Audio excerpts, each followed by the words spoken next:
What's up and welcome to My Point of View. I am your fat and opinionated host, and what we're looking at right now is the exact moments that the FBI pulled up to Brian Laundrie's home today.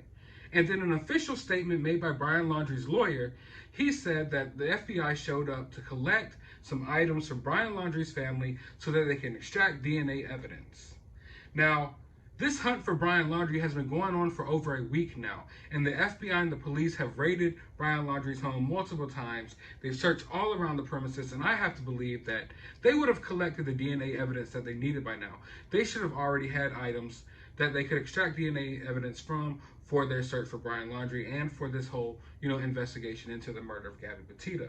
So my original point, and a point that I've been making for a while now, is that I think this is a tactic to apply more pressure to Brian Laundrie's family to try to get them to crack and to get them to say something.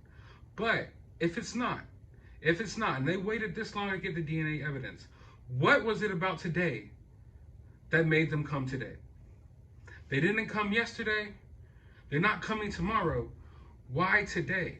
Which that would automatically leads me to believe that there's an update in the case. Not an update that we know about, but if they're coming to extract this, get these items to extract this DNA, it's not for their search in the reserve or the preserve out in Florida.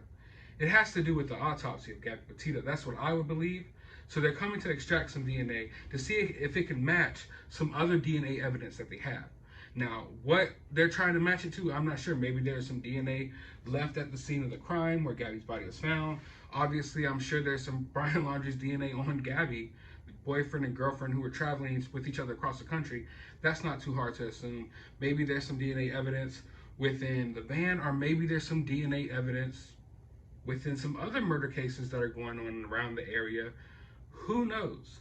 But I would just have to believe that they didn't just decide to come today for no reason. There's a reason why they came to extract that DNA evidence today, if that is the case. If that is the case. But I mean, it leads me to worry a little bit, because why are we so far into this case and so far into this manhunt for Brian Laundrie, and you're just now worried about DNA evidence? It seems like something that they would have been worried about a long time ago. That's why my original theory is that this is just a tactic to apply pressure. But like I said, if today is the day that they decide to come do this, there's obviously an update. And we don't know that update yet. But I will keep you updated. And when that update comes out, when we find out why they needed this DNA, why they need to come collect these items so they can extract the DNA and match it up to some other DNA, I will let you know. I will keep you updated on this case 24/7. So go ahead and hit that subscribe button. While you're down there, let me know your theories. Why do you think they were there? Do you think Brian's DNA matches with the DNA of other murder cases? Or do you think it just had something to do with the DNA they found in Gabby Petito's van, the scene of the crime? Let me know your theories and your opinions down in the comments below. After all, we're all brainstorming here. But if you enjoyed this video, leave a thumbs up. And as always, never surrender your opinions. Always remain opinionated.